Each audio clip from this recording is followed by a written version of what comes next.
It's another great day in Quad Radio USA. Welcome to quadradio.net, and of course our next edition of Quad Radio as we check in with the 88 Live to Ride Foundation's Debi Bartosek, and of course some big things coming up that she's got some interest in, and I'll tell you what it is. I think we all should have a lot of interest in it. It is the upcoming Texas Memorial ATV National that is going to be taking place as a part of round 3 of the ATV Motocross National Championship at Underground Motocross Park in Kemp, Texas. And with that being said, a memorial race we've had in the past, but this one I think is going to be a little bit bigger and a little bit more special because though it's been special in the past, Deb, this one's going to be really great. So welcome to Quad Radio, and glad to have you on board with us today. Thanks, Rodney. Hey, as we get started here, there's just something I'd like to add for everybody who's listening that maybe sees me at the track. I want them to know that I do have a profound hearing loss, and please do not think I'm ignoring you if I don't respond. If you said, hey, or hello, or whatever, and I didn't respond, it's just because I didn't hear you. Come up. If I see you face to face, I'm much better at that. So I don't want anybody to think I'm snubbing them or not responding. All righty. And I noticed that our mouths are a little off with our video too, and that is a technical issue, I think, of some sorts. But but anyway, no, that's true, and I hope that no one feels that you've ever snubbed them in the past. And I'm sure if anyone feels that way, that's exactly right. So go back and revisit that if you happen to have felt slighted by some sorts. But somehow, Deb, I have a feeling that no one has ever really felt like they've been snubbed by you. I think that they realize that you're such a genuine person. Even there's something going on there and a reason for whatever took place there. That's for sure. Thanks, Rodney. Not a problem. Now, you guys just getting back from south of the border. I didn't get a chance to make it down to that one. My daughter had a play. She's in her spring musical. They did the musical Shrek, which was, wow. I couldn't believe how talented the kids are in there. My daughter was in there. My girlfriend's daughter was on the crew. My nephew was on there. He played Pinocchio and kind of stole the show a lot of times, but that was all pretty good. I mean, I had a really good off weekend, but I'm not going to lie, I kind of sat glued to timing and scoring on occasion, especially during the pro motos, and it seemed pretty good as far as the racing end of it on Saturday. I didn't get a chance to follow up on Sunday because I did kind of try to take advantage of being home for a change on a race weekend. So how did things go down there this weekend? Everything went really well. From our viewpoint, I believe Noah Mickelson was the only transport we had for the weekend, and basically was the only one that gave me more gray hair. But we did see some other riders, that needed ice packs or wraps or anything like that. I liked the track because we could see the majority of the track. That's what I always pretty much base a track on, is how much can I see to be able to watch the riders. Only one thing I heard from several people was that they wish they could flip-flop a race so that we went there after April 1st when all the different things were open there at south of the border for the kids to do. That's the only negative I heard all weekend. Well, you got to start somewhere, and if that's the only negative we're hearing out of that, that's positive for the folks there at south of the border. I've heard a lot of great things about the place and been kind of itching to go down there. I'm glad we had an opportunity to do it. So kudos to south of the border, and hopefully the ATV Racing Nation will be able to make a return back there in the future, and I'm looking forward to that. Racing obviously was good all around. Yeah. I talked to David Eller. I believe overall Noah, I haven't got a full report on that. They're not real sure. Things seem okay for the general consensus, but they'll know more, I guess, as time goes on. Hopefully, we'll see him back at it here pretty soon. But yeah, that's and that's a blessing. I mean, really, I mean, I hate to say that like that, but at the same time, only one person injured like that. That's great. That's correct. That's a very positive point. Well, Debbie, there are many of us that know who you are and what you do and why you're at the races, but there's a lot of people, I think, that don't really understand who you are and what the purpose is and what you're actually doing there at the races. We talk about the walking wounded thing, that you treat. That's something you do at the racetrack.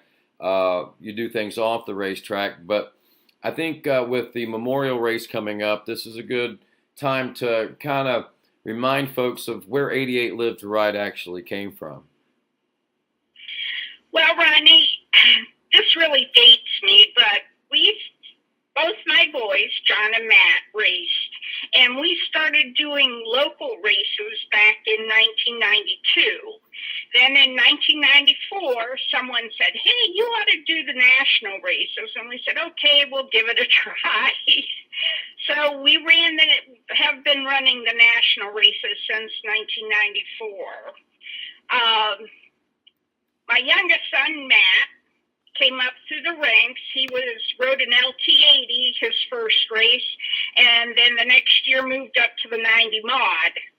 He raced that for a few years and won 2 national championships on the 90 mod. Then moved up, right from the 90 mod, moved up to the 250A class. He finished second overall his first year, and also ran Pro-Am, and then he moved into the Pro class in 2002 and ran that class and finished out I believe he was top 11, in the top 11, yeah. And we went down to Florida in January of 2003 for the inaugural ATV Olympics. And he ran the cross-country race, finishing second behind Chris Borich. And then on the next day, they had the Supercross, and that is where he had his accident and was killed. We decided that to honor his memory, we would stay involved with racing, because that's what he loved, that's what John loved, that's what, just seemed like the right thing to do. So March of 2003, we went to the first race. Jody of JB Racing fielded a team of Matt's friends and racers, and we started off there at Etchacani. From there, Ray Christie of Moto Tees and Doc Reagan and George Cortez contacted me and said, we'd like to start something in Matt's memory. We'd like to start a medical unit. And I said, wow, that's wonderful. So in 2004, we actually had it up and running. Gary Denton of Weekend Warrior donated a trailer to us to use, and Doc Reagan manned it for us. So that's kind of where we started, and as things grew, more people donated and wanted us to keep things rolling. We decided we needed to start a nonprofit. And in November 2005, we were granted our nonprofit status, and we have just gone on to grow every year and with what we're able to offer to the riders. We do basically just do the walking wounded care, but it has now, for the last couple years, we've actually had an EMT with us. And John Orr has been a blessing. He is in tune with all the racers. He watches as many of the races as he can, and when he sees a rider goes down, he sometimes even goes to the ambulance just to see if he can be of service, and or finds them at their trailer to see if there's anything they need. But I'd really like to stress that anybody, we can't see all crashes or someone who's riding a pit bike that takes a tumble or a bicycle or whatever that needs something to please come see us. Yeah, that's true. I mean, even a scraped knee or something like that. I think you've had to doctor my kids a couple of times for things that they've done. But that's awesome. That's great. And there's even more that you guys do off the racetrack. I mean, behind the scenes things that people don't know about, and oftentimes probably don't even need to know about. But I know that when you do when times of need, you guys reach out, and it's not like you guys are out tooting your horn. Hey, 88 Live to Ride did this. Hey, 88 Live to Ride did that. But I mean, sometimes somebody needs to toot your horn, but I think you guys do a great job. And I know you guys are a big advocate of promoting rider safety and things like that, and looking for better programs and better ways of implementing safety ways on the track and safety equipment and different things of that nature. That's right. We do have the eject helmet removal system, which is required for our pros, but also encourage amateurs and youth riders to use it, because it is so important that if you have a crash where you think there might be a neck injury or back injury, that is such a good way to get your helmet off your head without the EMTs or a parent or somebody having to jiggle your head, which jiggles your neck, then your back. Mm-hmm. So we do have that. We also, this past year, we had a father who passed away, Rob Visnick, at Muddy Creek from a heart attack. And Pafford EMS donated to 88 Live to Ride an AED unit in his memory. So we do also have that. My hopes are that having it means we won't need it, but it is there. It's with us all the time. So, just to keep that in mind too, if needed. Yeah. We have a blood pressure cuff. We have lots of different things. John has started to bring oxygen with him in case anyone has any problems on the track with breathing. So we have that. Like I say, we're just trying to expand. We kind of watch and see what's needed that we can bring that won't interfere with the ambulance crews or anything, but that might be needed above and beyond or whatever. Well, knowing your story and your background and the reason for your passion for the sport of ATV motocross and what you do with 88 Live to Ride, it kind of coincides with why you're so passionate about the upcoming Texas Memorial ATV National that's coming up, and why 88 Live to Ride is a big part of it, I think, this year. That's correct. We decided that this would be the race where we are remembering our riders. And, we don't want it to be a downer that we're remembering riders that have passed, but just that they were a part of our family, and we always want to keep them in our thoughts and with us there at the track. And I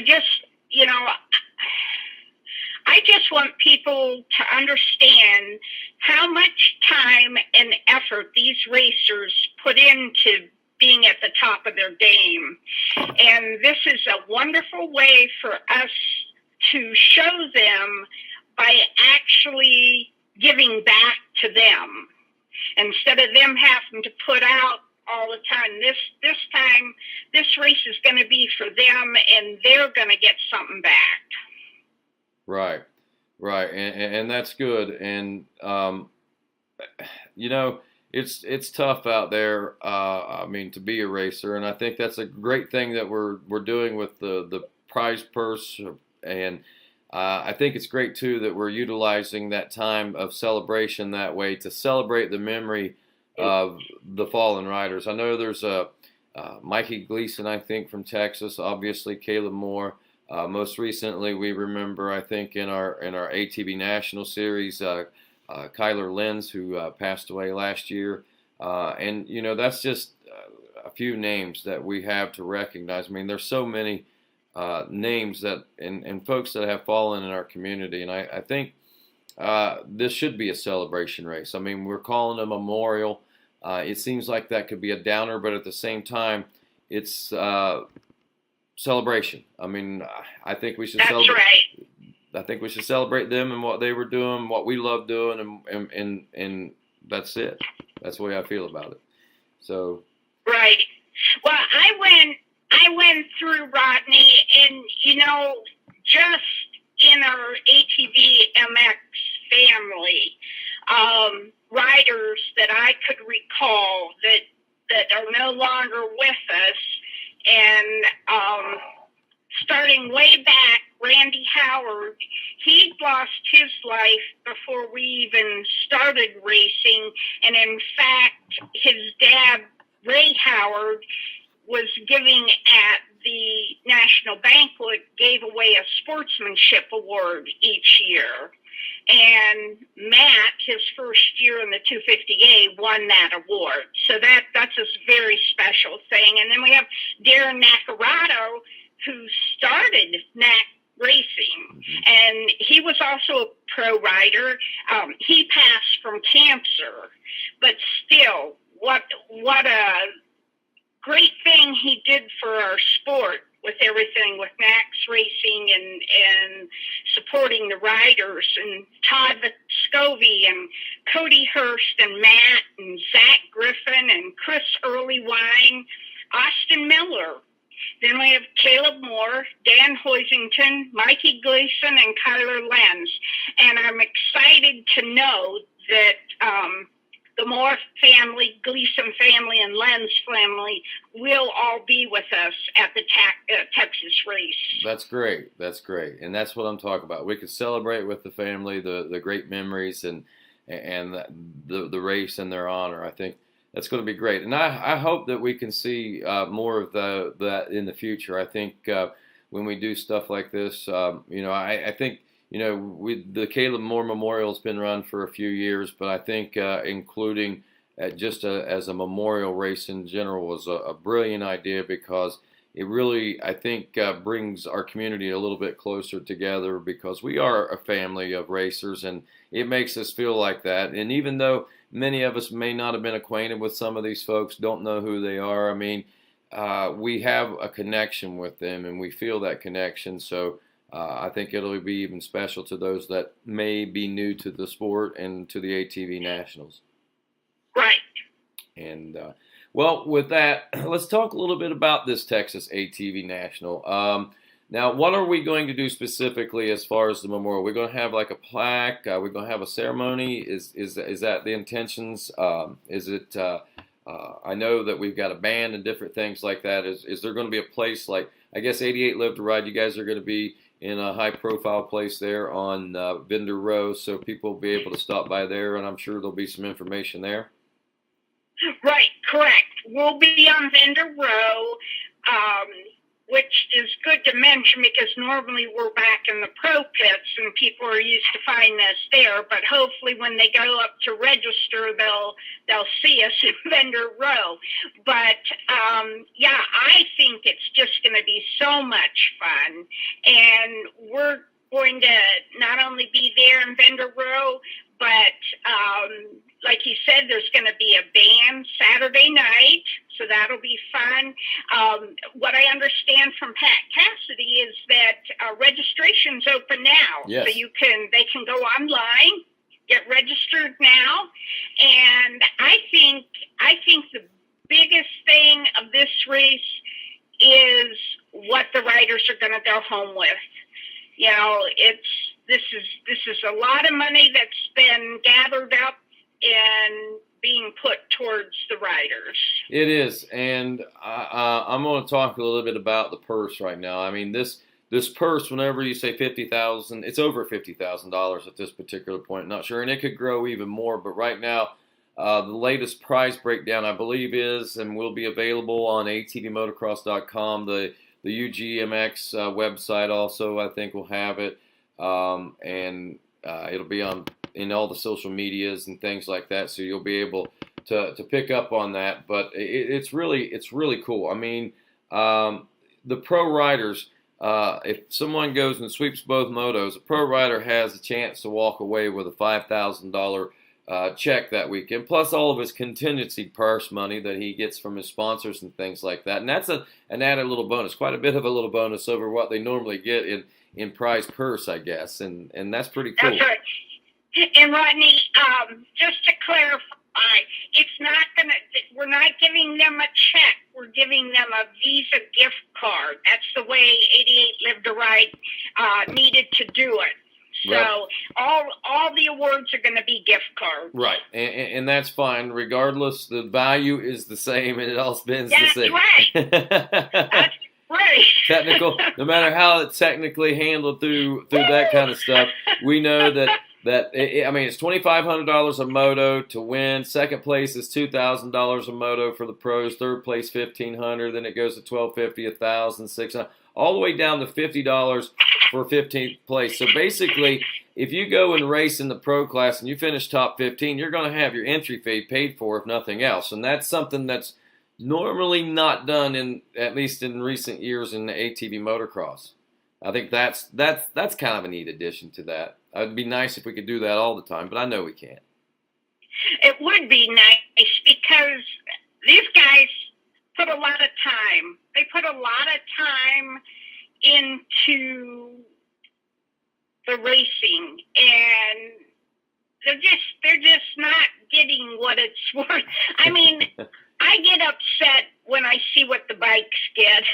You know, they get the factory support, they get the big money and everything. And you're right. I'd like to be able to offer this at every race, but right now it's not possible. Right. No, and I'm not insinuating that, and it's not upon 88 Live to Ride or its contributors for this particular project to do that. But another thing is the pro motos, Moto 1 hole shot and 2 hole shot, the SSI decal hole shot awards will be worth $1,000 a piece. That's pretty cool right there.